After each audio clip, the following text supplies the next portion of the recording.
So hello dear, welcome again to my YouTube channel maths marathon. जैसा कि आपने देखा कि जो हमारा पिछला लेक्चर था, लेक्चर 7, उसमें हमने टेंजेंशियल वेलोसिटी और नॉर्मल वेलोसिटी के बारे में देखा। आज के इस लेक्चर में हम टेंजेंशियल एक्सेलरेशन और नॉर्मल एक्सेलरेशन की बात करेंगे, जो कि हमारा लेक्चर 8 होने वाला है। ठीक है, सो देखते हैं टेंजेंशियल एक्सेलरेशन क्या होता है और नॉर्मल एक्सेलरेशन क्या होता है, और उसके साथ साथ उसको हम लोग फिगर के साथ देखेंगे, फिर डेरिवेशन करेंगे और उसके साथ साथ उसको प्रूव करके और फॉर्मूला को डिडक्ट करेंगे। ठीक है, so without wasting any time let's begin. So देखते हैं कि टेंजेंशियल और नॉर्मल वेलोसिटी एक्सेलरेशन क्या होती है। तो पहले मैं क्या करता हूँ कि फिगर बना लेता हूँ।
सो डियर, ये हमारा फिगर हो गया। इसमें हम लोग समझते हैं कि जैसा कि हमने देखा था कि जो भी टेंजेंशियल या नॉर्मल वेलोसिटी होती थी, हमने उसको इंट्रिंसिक कर्व के अलॉन्ग देखा था। एज इट इज जो हमारा नॉर्मल और टेंजेंशियल एक्सेलरेशन होता है वो भी इंट्रिंसिक कर्व के अलॉन्ग होता है। ठीक है ना। सो इंट्रिंसिक कर्व में देख लेते हैं, ये हमारा वाई एक्सिस हो गया और ये हमारा एक्स एक्सिस हो गया। दो हमारे पास एक्सिस हो गया। ठीक है ना। ये हमारा कोई कर्व हो गया जिसके अलॉन्ग पार्टिकल क्या कर रहा है, मोशन कर रहा है। ये हमारा एक कोई फिक्स पॉइंट हो गया, और सपोज कर लिया कि टी टाइम पे कोई पार्टिकल जो है वो पी पॉइंट पे एक्स और वाई कोऑर्डिनेट के अलॉन्ग क्या कर रहा है, मूव कर रहा है। ठीक है ना। डेल एस के बाद हमने कोई पॉइंट क्यू लिया जिसकी कोऑर्डिनेट्स कितनी है, एक्स प्लस डेल एक्स और वाई प्लस डेल वाई, और इस पॉइंट पे क्या कर रहा है, वेलोसिटी जो है कोई पार्टिकल एग्जीक्यूट कर रहा है। ठीक है। सो इस पॉइंट के अलॉन्ग जो टेंजेंट होगा वो हमारा क्या देगा, टेंजेंशियल वेलोसिटी देगा। ठीक है ना। और ये जो मैंने इस पैरेलल लाइन को ड्रॉ किया है, टी वन डैश जो हमारा टेंजेंट है, वो हमारा क्या देगा, ये rate of change in velocity देगा, जो हमारा एक्सेलरेशन देगा, क्या, टेंजेंशियल एक्सेलरेशन।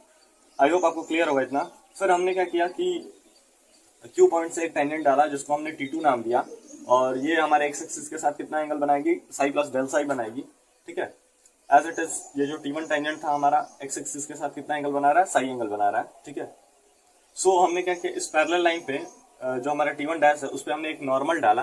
ठीक है ना, जो हमारा क्या देगा, नॉर्मल एक्सेलरेशन देगा। ठीक है। सो हमने क्या देखा कि ये हमारा अगर साई है और ये हमारा साई प्लस डेल साई है, तो ये वाला एंगल जो होगा बीच वाला कितना होगा, डेल साई होगा। एज इट इज ये भी एंगल हमारा कितना होगा, डेल साई, क्योंकि ये दोनों आपस टी वन जो है और टी वन डैश जो है वो दोनों आपस में क्या है, पैरेलल है। Is my point clear. So ये टी वन डैश जो होगा इसकी वेलोसिटी कितनी होगी, v plus del v cos psi del psi, और ये नॉर्मल के अलॉन्ग जो हमारी वैल्यू होगी वो कितनी होगी, v plus del v cos 90 minus del psi, ठीक है। t2 की जो वेलोसिटी होगी वो कितनी होगी, v plus del v. So I hope कि आपको फिगर समझ में आ गया होगा। अब हम समझते हैं कि टेंजेंशियल और नॉर्मल एक्सेलरेशन को कैसे प्रूव करना है, ठीक है। So let p and q are the moving position of particle at time t and t plus del t respectively, ठीक है। हमने क्या सपोज कर लिया कि p और q क्या थे, दो कोई पॉइंट है जिसके अलॉन्ग पार्टिकल क्या कर रहा है t टाइम पे, और डेल t टाइम के बाद t plus del t time पे क्या कर रहा है, मोशन एग्जीक्यूट कर रहा है, ठीक है। सो देखते हैं कि t1 और t2 के अलॉन्ग जो हमारी वेलोसिटी होगी उसको हम लोग क्या देंगे। So let v and v plus del v are the tangential velocities of moving particle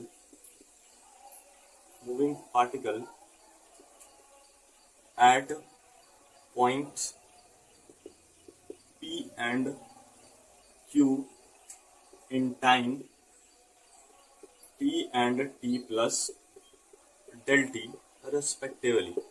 सो हमने क्या देखा डियर, कि हमने देखा कि टेंजेंट्स जो भी हैं उनके अलॉन्ग t1 टेंजेंट के अलॉन्ग जो हमारी वेलोसिटी है v है, और t2 टेंजेंट के अलॉन्ग हमारी जो वेलोसिटी है कितनी है, v प्लस डेल v है। ये जो वेलोसिटी है v टाइम टेंजेंट t1 पे वो किसके अलॉन्ग है, टाइम t पे, जबकि यहाँ पे v प्लस डेल v जो है हमारा t2 टेंजेंट के अलॉन्ग जो वेलोसिटी है वो किस टाइम पे है, t plus del t time पे है, ठीक है। सो देखते हैं कि टेंजेंशियल वेलोसिटी को हम लोग कैसे एग्जीक्यूट करते हैं। So tangential velocity of any particle at a point p is given by, limit ले लेंगे, limit del t approaches to 0, velocity in time t plus del t minus t along tangent t1 at point p upon del t। Is my point clear? जो भी point p के respect में जो change हो रहा है velocity, वो हमारी क्या देगी, टेंजेंशियल वेलोसिटी देगी रिगार्डिंग टेंजेंट t1, ठीक है। तो ये हो जाएगा हमारा limit del t approaches to 0। सो ये हमारा जो चेंज हुआ है वेलोसिटी में वो कितना होगा, final velocity minus initial velocity, that is v plus del v cos del psi minus v। So लिखते हैं v plus del v cos del psi minus v by del t।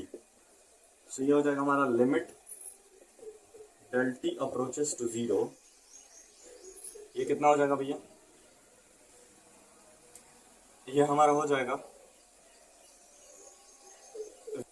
v plus del v minus v upon del t। Sir ये कहाँ से, ये हो जाएगा हमारा since cos del psi is very negligible, ठीक है ना। cos साई जो है वो बहुत छोटी क्वांटिटी है, इसलिए हमने क्या कर दिया, उसको एलिमिनेट कर दिया, ठीक है। तो ये हमारा हो जाएगा कितना, limit del t approaches to 0, हमारा बस क्या del v by del t, ठीक है। सो और लिमिट हटाएंगे तो हमें मिल जाएगा क्या, d v by d t. एक और चीज हमने क्या देखा था, इसके जस्ट पिछले टॉपिक्स में देखा था कि टेंजेंशियल वेलोसिटी v जो होती थी वो किसके इक्वल होती थी, ds बाय dt के, ठीक है। तो यहाँ से हम इसको लिख सकते हैं क्या, d over dt into ds by dt which is equal to d2s by dt square, जिसको हम लोग क्या लिख सकते हैं, s double dot. So this is our formula for the tangential acceleration. Is my point clear? तो ये हमारे लिए हो गया टेंजेंशियल एक्सेलरेशन का फॉर्मूला क्या, d2s/dt², जो कि इक्वल होगा किसके, s डबल डॉट के। आई होप कि आपको पूरा जो कॉन्सेप्ट होगा टेंजेंशियल एक्सेलरेशन का वो क्लियर होगा।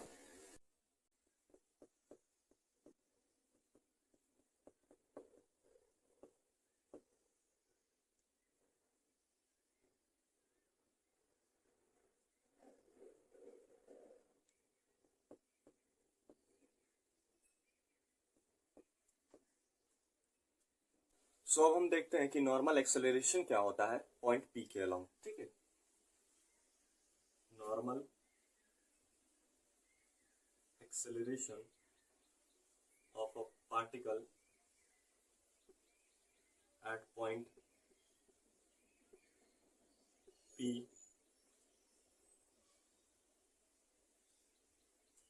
इज गिवन बाय,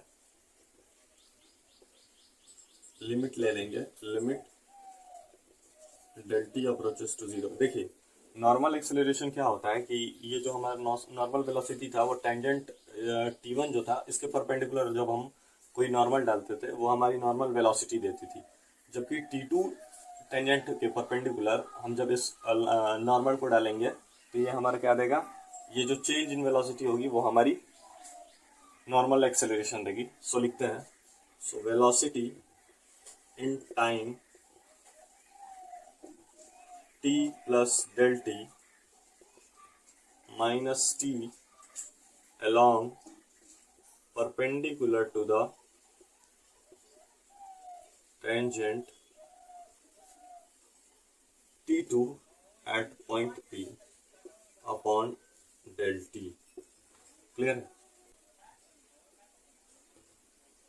तो ये हमारा हो जाएगा limit del t approaches to zero, final normal velocity minus initial normal velocity.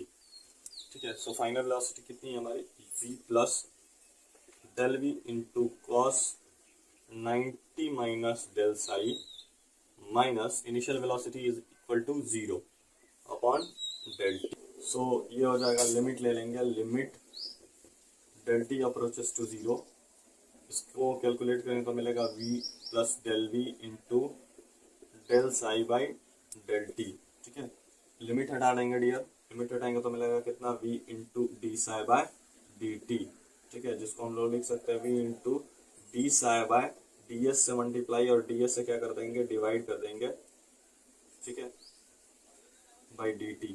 तो ये हमारे पास कितना हो जाएगा, v इंटू, डियर हम जानते हैं कि हमने पहले पढ़ा है कि D s by D Sai जो होता है वो किसके इक्वल होता है, रो के। सो यहाँ से हम लोग लिख सकते हैं क्या, कि d psi by d s जो होगा वो किसके इक्वल होगा, 1 बाय रो के।